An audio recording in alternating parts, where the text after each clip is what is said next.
was banned, the other one picked up eventually. ROCCAT banned on Gangplank right now. This is leaning towards a Braum first pick for Origen so far in terms of priorities within this series. Xpeke's champion pool is wide open, so it's not as pinched as it was game 1 where he had to play Vladimir into the Ahri. ROCCAT will maybe even start using their 5th pick counter pick for Nukeduck instead of Steve because it hasn't really been paying off the last 2 games. Origen, stay afraid of the Azir because this time they're not trading it for anything. They'll actually have to play against it and lose some picks in the process too. First pick Braum. Is that where Mythi and Origen lead? That's what I would do. Is then again, Sivir worth giving over? It's true. Rawls has played a mean Sivir in this series, but it's tricky. I think Braum has more value than Sivir overall. It's probably what the team is discussing. So let's assume it's Braum. Where does ROCCAT look as their first rotation there? Definitely Sivir. Sivir Gragas, I could see them picking up here. Just stick to comfort champions, especially in game 5. And we'll see if they follow through that. Gragas, of course. Memory serves is 3-4-0. No, 3-1 on the series. 3-1. Lost 1 game right at the beginning. You could actually see some merit from Nukeduck picking Victor here away from Xpeke. However, it's pretty tricky to play. And we forgot about Kalista completely. True, but there's a reason Origen has put less emphasis on it. They don't seem to be as scared of Rawl's Kalista overall. Also, the way to beat a Kalista is literally just free up your AD carry and roam with your support to pull away the support, and then Kalista's left 1v1ing without the passive, and that is something that Origen is very strong at. And ROCCAT actually banned Kalista in all 4 previous games regardless of side. Yeah. This time around they're going to pick it up. So maybe it's the long con. Maybe it is. Everybody forget about Kalista. No, I think it's worth though, because if you've been banning it every game, you can't give it to Niels, not with the peel that Braum survives. Kalista Braum could have a strong lane, so overall, good rotation by ROCCAT. Now amazing hovering that Elise. We've seen a lot of these jungle pairings in these series. Maybe he can make it work, but we'll need to see some aggression and ganks pay off. Yeah, we saw him play Echo earlier in the series as well. Didn't go that well for him, at least this time. And the Victor for Peke, so he's going to have the late game. Is scaling already. Yeah, Peke knows that he'll probably get counterpicked anyways. If he goes to the next rotation, then they'll just leave the counterpick for Nukeduck later. So he just picks this champion up to give Soaz more information to play with. Origen looking to carry from the top lane. Support and mid laner picked up here, and then counterpick for Steve later. That is what ROCCAT wants to do. They obviously have multiple angles to go about that thing. I know what they prioritize. This is 5.14. Anybody is just tuning in. Yeah, if you're wondering why there's no Fiora spam just yet, hang on. That should hopefully be next week in the promotion tournament. And we will be on 5:15. 15 seconds left. The champion that Nukeduck will be running into Peke. I hope he doesn't go Kassadin, because I think this is good for Origen in that regard, that low wave clear champions that need scaling are just too weak in the current metagame. Diana is relatively low wave clear, but she packs a punch, and she can start split pushing later on. So skirmish heavy composition by ROCCAT. Into an aggressive and good peel support though. A bit tricky. Will be. Steve has not changed his summoner spells yet. Has run the Hecarim. We heard the analyst there talking about how ROCCAT were not quite good enough to execute those on sort of shadow flanks. And when you think about it, it paid out in that previous game. We did not see very impactful flanks, not like the Maokai from earlier. I think Steve is going back to Maokai here. And ROCCAT will put all their eggs in the just skirmish teleport basket. This would actually be smart. If Origen deny Maokai in their last rotation, that might be something that catches out. Maokai plays well in the composition that ROCCAT is running here. Going Sivir is bold though. If you get matched 2v2 against Kalista Thresh, you're gonna have a pretty hard time. But Niels is one of those carries that positions so well and can just survive. With Maokai combined with On the Hunt, not only can you teleport flank with home guards, you can straight up just come from the front door because you have that On the Hunt speed bonus. I like Origen's composition overall. Now let's see if Origen can play around this Maokai. This is the first time that Soaz has run the giant tree all split long. I think it's so smart that Xpeke picked his mid lane in the second rotation, saying otherwise I'll get counterpicked anyways. Forced ROCCAT to use the counterpick for Steve, who then was planning on playing Maokai anyways, it seems, and then they steal it away. So this is a good pick and ban adaptation, because to me, Soaz, it doesn't scream Maokai player, right? Do you think coming to the series, if they would have told you, like, game 5 and Soaz will last rotation pick Maokai to win the game, I'd be like, yeah, okay, no. But That seems like Steve has to go for Nautilus, CC, engage, but I feel it's like a Maokai light. And it is also the first time that we will see Nautilus in Steve's hands all summer long. So new tanks for both of the top laners in the deciding battle of the semi-finals of the regional qualifiers. And this entire series has been about who has more tempo, who has more innate wave clear in a lot of these games, especially. Having the instant wave clear from Victor, instant wave clear from Sivir, you can get so much tempo for map play, so ROCCAT have a wealth of CC hard engage, double teleport for picks. They need to win the early game. This is a composition, something like almost SKT-esque that they've run in the finals there, where they say, well, we're just gonna completely blow you off the map by the 50-minute mark. Doesn't matter what you're running. So in that sense, ROCCAT will have to take that early game in their hands and control it, but ROCCAT's not a team that usually does that. No, and we saw in the previous game, yes, it was a teleporter Zia, but Nukeduck did not use that to gain an advantage. We did not see that teleport from Hecarim being impactful at all in the early and the mid stages of the game. So for ROCCAT, it's finding first gear, which is something they've not done. They've started in second gear all split long. This will be the last match of the European Regional Qualifier semi-finals. There's your team comps, ladies and gentlemen. The fan favorites coming into the game. Hashtag OG win. Let us know if you think they're going to close it out. If you think ROCCAT is actually going to upset this match, hashtag ROC win. Personally, I'm giving to Origen if they survive the first 50 minutes. It's going to be rough, Toasters.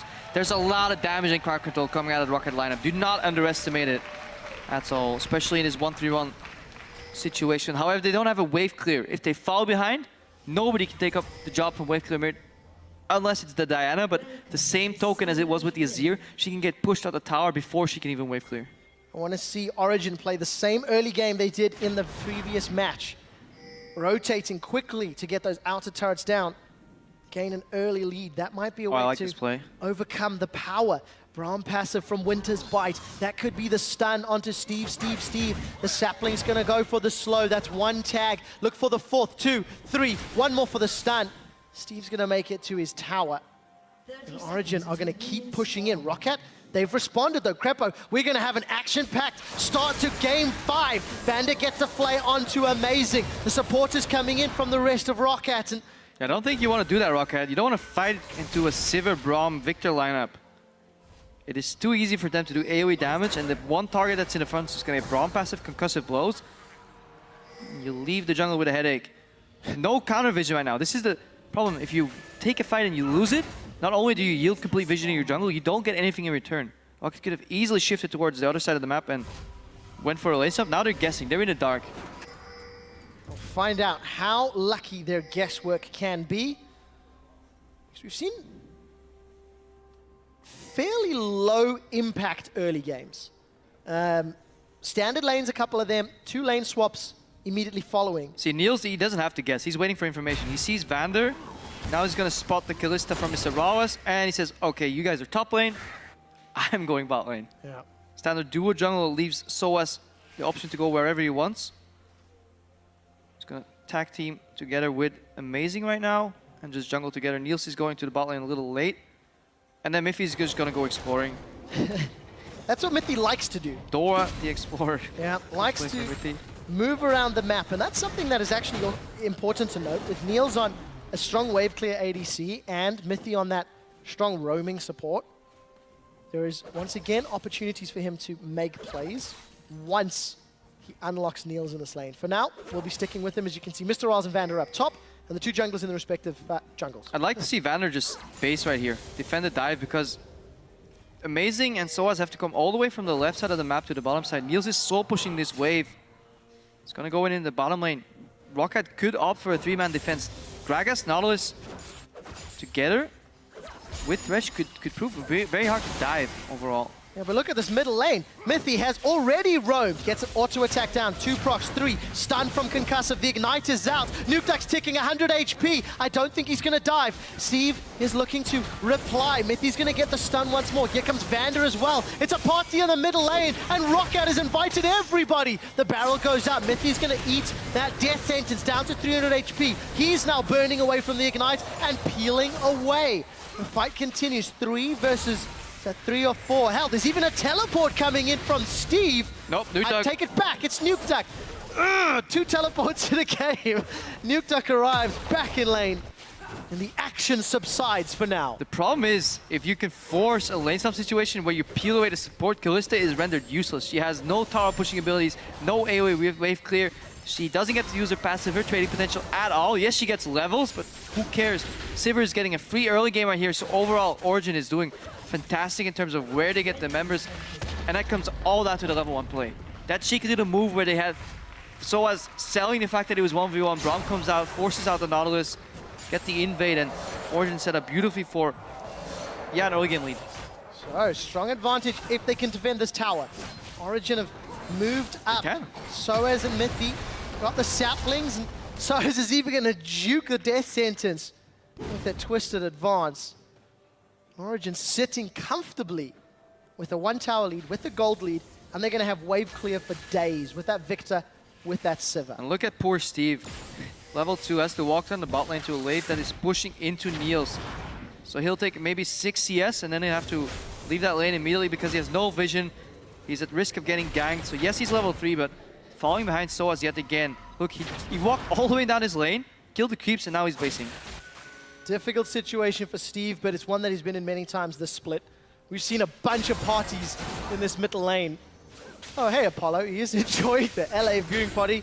Thank you very much, North American Studio. I know you guys are there. That was them, very quickly. Hi and hi.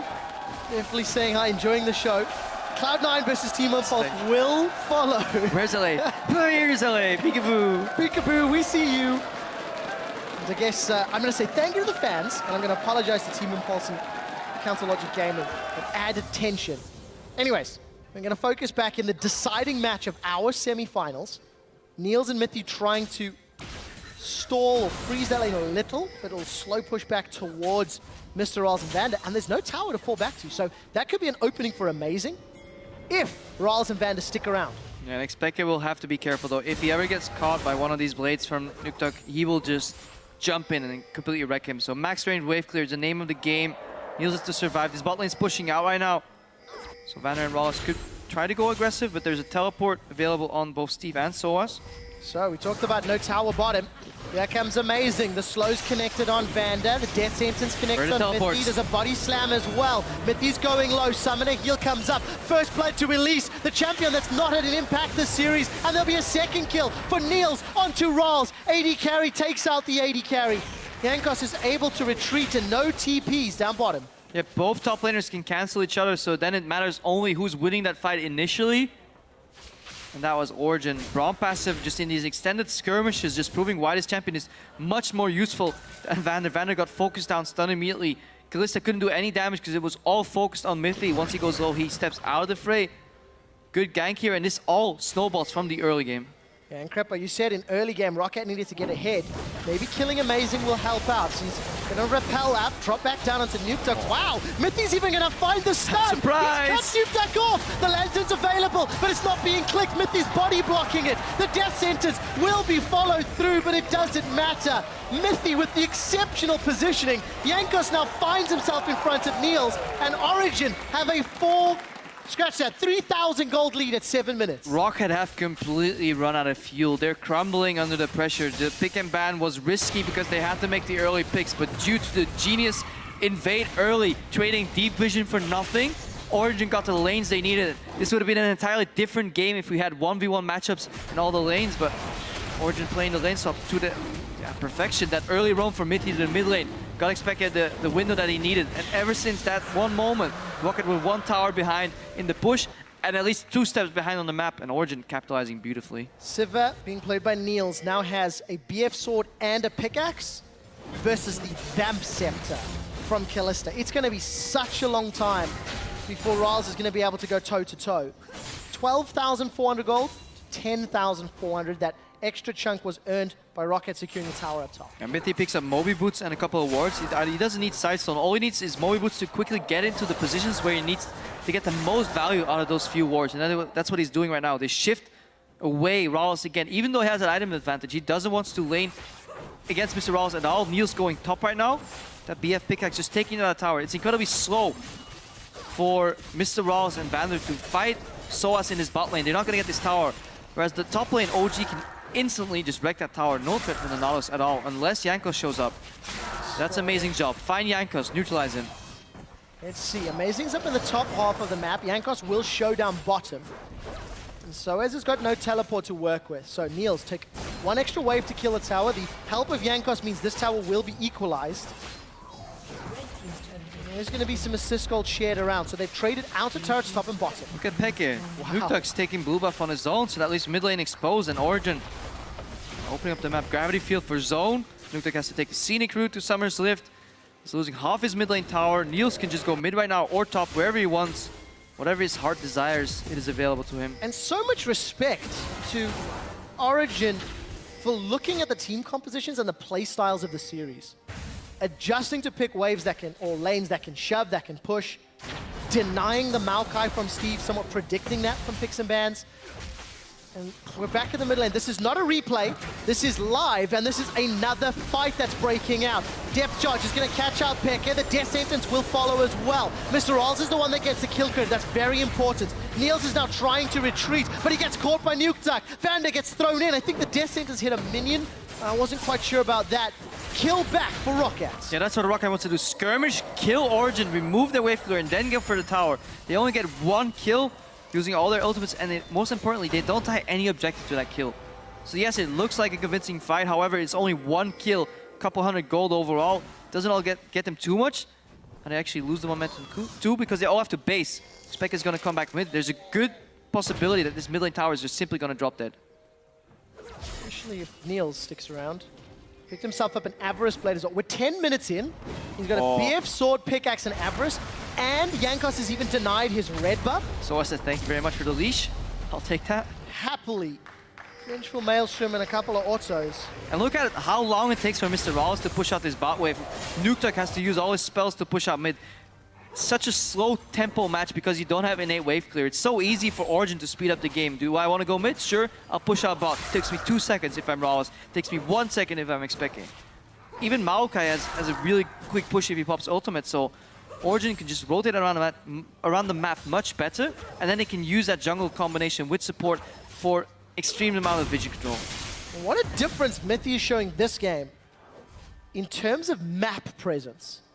We're 11 minutes in, and every single kill, he's been around or involved in some way, shape, or form. At least landing those Braum passives. Letting Niels look after himself. Obviously helps with Niels, he's got so much AD. But again, Peke, amazing. Mithy. So yeah, Nukeduck, he has to walk into the wave, and he can only AoE 3 picks at once if he's zoned off. It's the same story as when he was playing Azir last game. Origen would group up with 3 members and just force him backwards. They're not going to fight him, but just going to tell him, well, either you jump into us and die, or you walk away and watch us take your tower.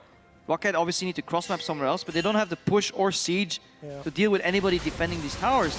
Origen can defend 1v2, 3v2. Nukeduck can't. That's why they're trading towers so efficiently. Even going to steal away that Razorbeak. Whichever team loses this game is done for 2015. Early vacation. They are secured for spring next year. There will be no more chances for Worlds. There will be no more competition. The spell shield gets blocked and Steve does the awkward half pull. But again, look, even the inner turret top is now under siege. We're 12 minutes in. Yeah, but we're seeing the value of this steal of the Maokai by Origen in the draft phase. Steve has been rendered useless. He's a glorified support at this point. So as fulfilling his role slightly up, but that's all he needs to be. A couple of experience advantages, and later on, Teleport's flank will be much more crucial and much more valuable for Origen than they are compared to Steve. What's Steve going to do? He's going to walk up, cast ulti. It takes time. So as he can Homeguard teleport in, Twisted Advance, lock down one of these very squishy targets. Either he gets Nukeduck or Mr. Rawls, they're going to get blown to smithereens immediately. Any return damage will be peeled from Exhaust, Braum on Mithy. So it's a lot easier to play this game once Origen gets the lead. And they've had it the entire time. Pushing it as well. It's a pace that Origen are playing at that we've not seen. ROCCAT did make it easy for them with the draft phase. This team composition comes online at level 6 when Diana can get those resets on the ultimate. There's base damage is enough from Steve, but ROCCAT kind of got shut down before that due to some really magnificent roams and pressure from mostly Mithy and Amazing. And that is the duo that I was giving Deficio some trouble for in the pre-game. Look at this, looking for a pick. It's not going to work. 1v3. So he's going to lose his tower. Not going to work. Boomerang, Blade, auto Nuke Duck's forced to flash. It's actually worth. This is worth it for defend Nuke the Duck. tower. Defend the tower. Force an ultimate. This was, ironically, the mistake from Origen. They can pick up a Constellation Dragon if they want to. Second one of the game. There are almost no bad moves to make for Origen at this point in the match. Yep. Unless they take an overzealous fight without vision. You can argue the most optimal, but even though they didn't get the tower, they got some damage. They got a flash from Nuke Duck, so if Soaz wants to TP in, he could be in trouble. Let's see, do they get blue buff as well? It looks like that is available, if I'm reading the map correctly. Yes, Pekka and Amazing and a steal. So, ROCCAT? Soaz steals red buff. Pekka steals blue buff. ROCCAT haven't even pushed the minion wave past the river point. They're playing constantly on their own map. They're being denied their own jungle camps. This means Jankos is going to be getting incredibly far behind. And if he's taking the camps, his laners are getting incredibly far behind. There's such a experience advantage too, and Origen, they're pushing down a snowball. They can take it slow. They don't have to greed and dive at Diana. That's the only way they kind of give the comeback. Simply push out that gold lead. You're already on 2 dragons. It's too early to even start thinking about Baron. Comfortable position here, 3 towers to 2. An impressive play from Origen. They were down 2-1 in the series. They needed to string together 2 back-to-back games to advance further and get closer to Worlds. This is the type of game I was personally expecting for the entire series from Origen. Cleaner pick and bans, better executed early game, more aggressive play from Origen. It's taken a few games to get there, but this is now one of the highs of Origen as a team. But ROCCAT do still have some options available to them. Origen did give away a lot of information on their playstyle and picks and bans for Unicorns tomorrow. Unicorns are the final boss in this not-so-elite 4 in the Gauntlet.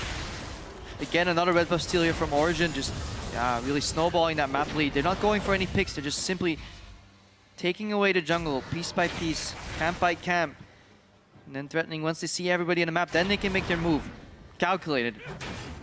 See, deep vision set up in ROCCAT's jungle. Origen gonna just shove the minion wave in, but they're not gonna commit to the fight. But they're gonna rotate mid, I believe. Well, looks to be the case. There's Pekka, he's set up and shoving it in with those Death Ray lasers. Gravity Field's about to time though, so this could be trouble. Their sentence throws out, it's Mithy that's caught. He does have Glacial Fissure. On the hunt is down. Stand behind me from Mithy. Pekka gets caught, eats a turret shot before he's flashed, but Mr. Riles is down. One of the big damage sources is out. Amazing, forced to flash as well. Niels gets away from the barrel, and Soaz will have to cancel that TP. Risk of getting caught. Tower defended at the cost of Riles' life. And they trade Rawls for tower defense, but Origen, what they need to do, they chip away at the tower, they back off when they need to. Mithy steps into the hook, he doesn't want to take any risks. Niels spell shielding too late or anybody getting caught, because he knows he can always dash out, Glacial Fissure flash. He waited with his flash until Jankos threw the explosive cast, so controlled aggression from Origen. Soaz could have teleported earlier. Skara. It's really hard war to play. Not really though. You might even be watching. Shout out. Sorry, Scar, don't hate me. Origen. I actually played a game against him once where he failed a ward and I walked to the Dragon Pit and I did it like 3 times in a row. It was kind of BM. I just like to take this moment to apologize to Scar for that moment. Please don't hate me. You know what? It takes a big man to apologize, Crapo. I respect that.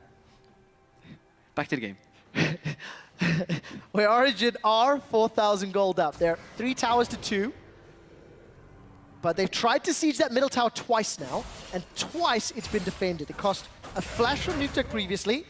Yeah, but Origen, they don't really care whether they take it now, a minute from now, 2 minutes from now. All they care about is keeping ROCCAT pushed in, deep vision. If they operate under complete information and they play the game right, they're not going to lose it. Origen is smart enough as a team, shot calling wise, experience wise, mentality wise, and even composition wise, that they can take this game home. The only thing they can do is overreach, get their hand too deep in the cookie jar and get it shut. Now, don't turn into the cookie monster. The control needs to be had. Jankos got caught by the Winter's Bite in the cocoon, but there's no follow-up from Origen. Niels is in the bottom lane, Soaz is pushing the top lane. Teleport was used by Nuke Duck as well, so Steve is the only member of the game that has TP available for now. And once chaos ensues, keep an eye on Mithy and his exhaust as well. Exhaust is much more valuable against his very telegraphed engage from Diana. Soaz is flanking left side of mid, top left of your screen. He's going to find Mr. Rals. Flash for flash, follows him into the twisted advance. Good defensive cast from Jankos, but I think it's still going to cost the tower. Oh, wave clear. The tower is down. Sapling is even going to zone them away. A minute later, with all the wards and the control and the fact SOAS zoned from top, Origen just rotate top and will set their sights on another inner tower. Slow push top, move to the mid lane, make a pick, force them out, take mid lane tower, then catch that wave on the top lane. Careful for the Nautilus in the brush. And rotations come out, and this is Origen playing the game very well. They have to be careful, though. Well, Pick is going to get caught by the mine. Mithy's going to put a beautiful glacial fissure down. The gravity field zones anyone from ROCCAT getting in, and Jankos is down. He rides the lantern to safety as Rolls hops away. So one member of ROCCAT down. ROCCAT do get a tower down bottom. Nuketak is pushing. Teleport is not available. SOAS is going to say, I want this fight. Righteous Glory is up. Vengeful Maelstrom is down. They're trading back and forth. The damage mitigation is there. Pops. SOAS is kind of winning this fight, but it's going to keep extending. The tower dropped up top. Arcane Smash. SOAS is regenning. Every time Nuketak casts a spell, SOAS gets a chance to get HP back. The giant tree chases Lady of the Moon away. And this is worrisome for ROCCAT. The last sliver of hope, the one potential win condition could be Diana split pushing, incredibly potent 1v1. SOAS says, well, it's not going to happen. You're not going to take me down, and if you do, it'll take you 2 centuries. I'll be a bigger tree by then. And Origen can just win the rest of the map 4v4. So fantastic positioning for Origen to close out the game. Finally in this series, they didn't want it to go to a game 5, but they sure as hell be happy taking this series home. Yeah, for every kill that Origen have accrued, they've also earned themselves 1,000 gold more than ROCCAT. Dragon is on the line here. The teleport comes out from SOAS. It is secured by ROCCAT. That's important. But how much will it cost them? Jankos is dead. Mr. Rolls is exhausted. His damage is mitigated. Pekka burns him down with a death ray. Steve goes golden, but it's not the gold you want because it's Mithy that sends him home. Mithy and Origen looking to send ROCCAT to an early vacation in 2015. Are they going for a 21-minute Baron? That seems to be the case, Crepo. Tribute to Fnatic, who obviously like doing this place. Yeah, ROCCAT completely getting annihilated here. Desperation, Dragon. If they don't take it, Origen will get 5 Dragons early. If they do take it, they'll lose the fight. Almost no perceived good play to be made. They have to get for a Hail Mary here, but Nuketak's gonna jump in. Mithy uses Exhaust though, so keep your eyes on Nuketak. Can he get some damage? I doubt it. Let's take a look. Pale Cascade is there, and he just rides the Lantern to safety. 21-minute Baron. Origen have got nearly 10,000 gold lead at 20 minutes. This is that team fight again. At this point, Jankos walks in to secure the Baron, but yeah, there's no shot calling at this point anymore. ROCCAT, I can almost guarantee you that they had no backup plan. All they said, maybe try Baron. And then what? Do we disengage? Do we get a Lantern ready? Do we escape? Are we gonna rend, try and steal it? No, they're just like Baron, or Dragon, and then what? Just impossible situation for them to be in, mostly due to the way they decided to choose their champions. They won the draft, games 1, 2, and 3. Arguably lost it game 4, and definitely lost it, in my opinion, game 5, and it's showing. Clear weaknesses, and with a 20-minute Baron, hell, there's not even enough attack damage for Mr. Rolls to clean these waves efficiently. I don't know how on earth Diana or Nautilus is going to do it.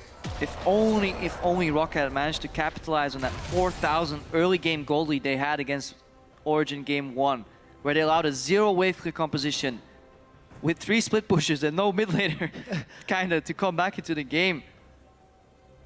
They're probably not gonna watch that VOD anytime soon. Overall, they can be proud though. They put up a fight against Origen, something people didn't really expect. They've shown a lot of progression. Good picks and bans games 1, 2, and 3, so can go home with their head held up high, but it'll definitely be a painful blow. Bittersweet victory for ROCCAT. Team that is... Defeat. Yeah, bittersweet defeat if this game gets closed down, and it looks like it will. SOAS is looking for a target. Banner's been pulled away by Fate's Call. Jankos will once again be falling short. He's managed to survive a few seconds longer as he peels away. Nuketak is in fact down, as is Steve. Inhibitor's going to drop as well, and Origen, they may even look to push in.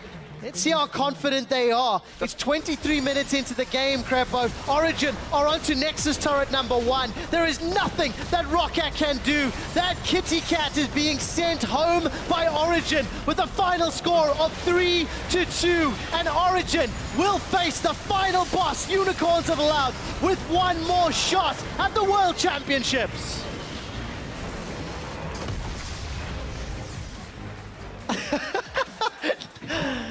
Amazing. I do not fault you for that one. It was a long series, a challenging series.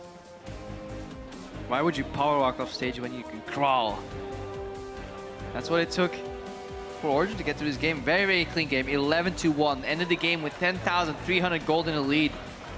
Deserved the victory in the end, but it was close. Closer than it should have been. Good adaptation in picks and bans, good resilience, both game 1 and throughout the entire series. Origen can be proud of themselves, and yeah, facing Unicorns tomorrow. It's good experience for Origen to realize where some of their weaknesses are this series. It is also good to see ROCCAT actually step up when it matters. To challenge Origen, a team that was such strong favorites. ROCCAT managing to show they can win picks and bans. They can execute strategies. They are still in a little bit of slow motion overall. The Unicorns, if they're watching this, they know about Mythi's Braum, and just Braum in general. I think Hillsang was actually the first one in Summer Split to bring out that champion. It was a counter to Poke. Then he kind of got put it back in the fridge and now re-emerged. And yeah, strong champion. Mythi's propensity, I never thought I'd say this, but he's really good at taking skill shots. Never thought that could be a talent, but every time Skills is coming towards any of his carries, he's going, no! Crepo, if that is a skill that we're praising, then maybe there's hope for me after all. I did see big smiles on the faces of ROCCAT there at the end of the game, and yes, Origen looks stressed. They still have a best of 5 to play. Remember, this is win your best of 5, stay alive. Lose, you are done for the year. Yep. Giants have fallen by the wayside. ROCCAT have fallen by the wayside. They were the results most people expected, but not in the manner that they both played out. Now, Origen versus Unicorns tomorrow. The winner goes to Worlds. Winner goes to Worlds. Definitely a lot of information here exposed from Origen, potential weaknesses in picks and bans. However, some of them fixed immediately by Ducky. What I doubt is, will Unicorns have the tools to really punish Origen for their weaknesses? I don't think so. Yeah, it's a big question, but I mean, Amazing looks like a broken man right now. It's tiresome. Playing 5 games in a row, League of Legends, it's a tough job. It's 5 hours and 10 minutes that we've been on stage. For a best of 5 that Origen have to compete, not only just to stay alive in the regional qualifier, but they still have to do this again. And they have to do it against a team that you don't know what to expect. I hate saying it's a little generic for UOL, but they've been under so much pressure lately that in their semi-final, PoE really struggled with champion pool. Yep. So how on earth is he going to adapt? These are things that you don't know coming into tomorrow's series. There's going to be less pressure on Expected from PoE. Horo looked like a shade of his former self in the playoffs so far, but we'll have to see how that plays out. Yeah, going to be an interesting series for tomorrow. For now, though, let's go head to Pulse on stage, who is